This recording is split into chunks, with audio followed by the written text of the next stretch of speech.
Halo semuanya, saya Rafael Banjarnahor dari SMA Negeri 1 Tarakan. Saya kelas 11 MIPA 1. Di sini saya sebagai pihak kontra dengan mosi belajar bahasa asing dapat mengurangi nilai nasionalisme. Tak ada yang perlu dikhawatirkan dengan belajar bahasa asing sejak dini. Kekhawatiran hal itu bisa meluruhkan rasa nasionalisme. Anak tampak terlalu berlebihan.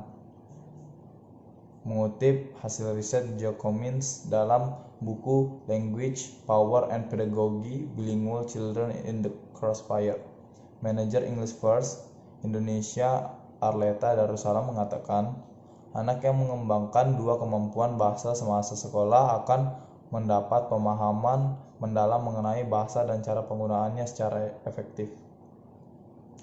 Hasil riset tersebut membuktikan bahwa kemampuan bilingual membawa dampak positif bagi perkembangan pendidik untuk anak.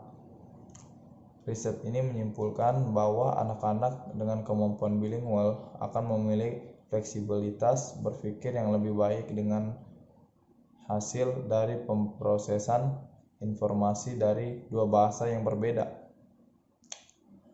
Ungkapnya di sela-sela kompetisi nasional English First Spelling Bee tahun 2012 di Jakarta.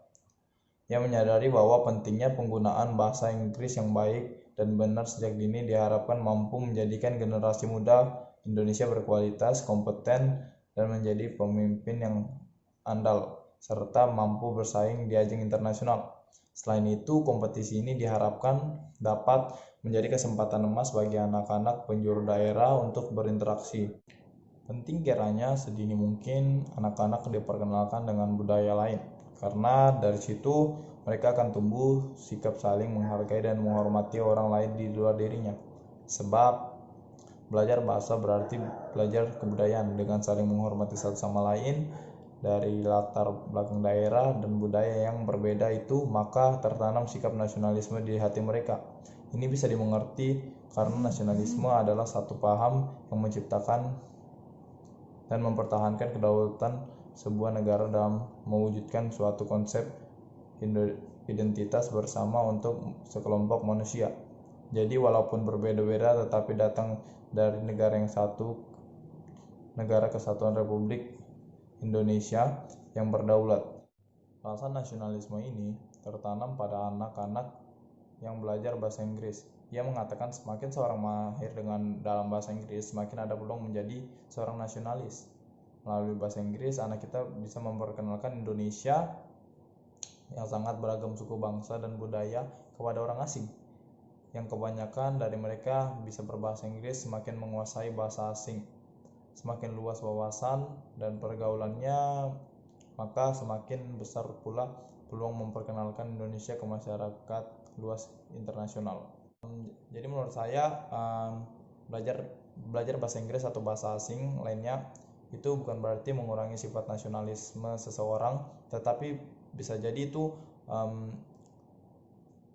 menimbulkan rasa nasionalisme seseorang, menguatkan. Karena dengan belajar bahasa asing kita dapat memperkenalkan budaya Indonesia, budaya Indonesia kepada masyarakat luar, sehingga masyarakat luar dapat mengetahui budaya Indonesia. Di sini juga saya akan menjelaskan berbagai alasan mengapa belajar bahasa asing itu menjadi penting. 1. Belajar bahasa asing meningkatkan pengetahuan dalam ruang lingkup global. Banyak sekali buku-buku terkait dengan ilmu pengetahuan yang berkembang menggunakan bahasa asing. Bahkan jurnal-jurnal ilmiah terbit dengan bahasa asing. Sehingga jika kita menguasai bahasa-bahasa asing, tentu akan membantu kita membuka cakrawala keilmuan yang lebih luas. 2. Belajar bahasa asing memudahkan kita diterima di dunia internasional. Jika kita menguasai bahasa asing, kita akan mudah berkomunikasi dan nyaman bepergian kemana saja. Bahkan untuk kita yang menyukai bisnis, dapat menjual produk kita sampai ke luar negeri, menjalin kerjasama dengan pihak luar negeri sampai mengembangkan bisnis di luar negeri. 3. Belajar bahasa asing mempermudah kita mengikuti perkembangan teknologi. Menguntungkan jika kita menguasai bahasa asing, maka kita akan bisa mengikuti perkembangan teknologi dari waktu ke waktu. 4. Belajar bahasa asing mempermudah kita bergaul kancah internasional. Jika kita menguasai bahasa asing, maka itu akan mempermudah kita untuk bergaul lintas di dunia, apalagi di internet.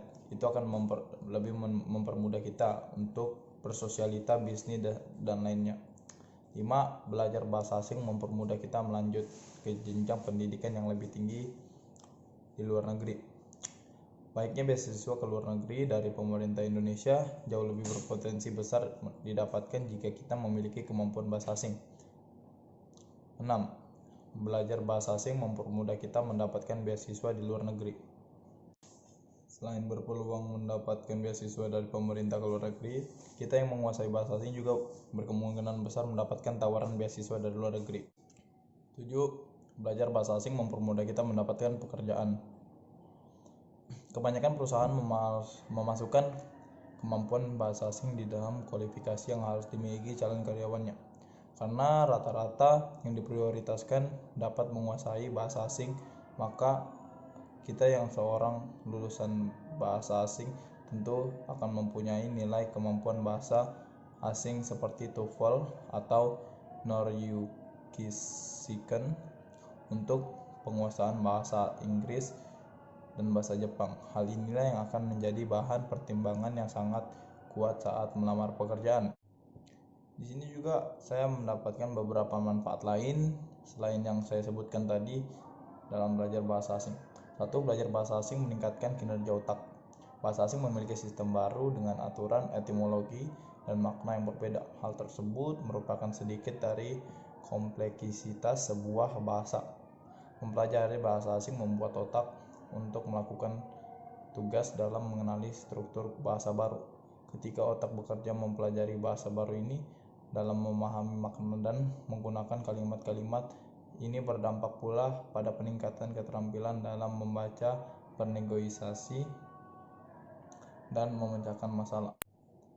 Kemampuan untuk melakukan multitasking berkembang. Multitasking adalah pekerjaan yang membuat seseorang stres bagi mereka yang tidak bisa dalam melakukannya. Orang-orang yang multibahasa mahir mengganti dari satu sistem bahasa ke struktur bahasa lain yang sama sekali berbeda. Ini adalah pekerjaan yang sangat mengganggu dan menuntut tak hanya untuk kemampuan bahasa tetapi terutama untuk otak. Orang-orang yang telah mengembangkan ini adalah multitasker yang sangat mahir dan melakukan kesalahan yang sangat minim ketika mengerjakan berbagai aktivitas secara bersamaan. 3. Menghentikan terjadinya serangan demensia dan Alzheimer. Dengan faktor-faktor lain yang dianggap konstan, beberapa penelitian menunjukkan bahwa orang dewasa yang menguasai multibahasa mengalami serangan Alzheimer dan demensia pada usia 75 tahun ke bawah dibandingkan dengan orang dewasa yang monolingual memiliki tanda-tanda pada usia 71. Penelitian dilakukan dengan variabel lain seperti jenis kelamin, secara keseluruhan kesehatan, tingkat pendidikan, dan status ekonomi, tetapi tidak ada hasil signifikan yang berkontribusi pada penyakit yang disebutkan secara signifikan seperti jumlah bahasa yang diucapkan. 5. Pikiran menjadi lebih tajam. Sebuah penelitian yang dilakukan di Spanyol menunjukkan bahwa polyglot atau orang multibahasa memiliki pikiran yang waspada dan tajam. Mereka dengan mudah melihat apa saja yang tidak relevan atau menipu. Penelitian yang dilakukan membandingkan subjek multibahasa dan monolingual yang pertama memiliki keunggulan disiplin yang mereka kembangkan dalam mempelajari subjek yang tidak diketahui telah membentuk mereka mahir menjadi lebih preskriptif. Dengan demikian mereka belajar menjadi pemikir yang kritis. Jadi menurut saya belajar bahasa asing itu tidak menghilangkan sifat nasionalisme seseorang, tetapi dengan belajar bahasa asing seseorang mendapatkan banyak manfaat.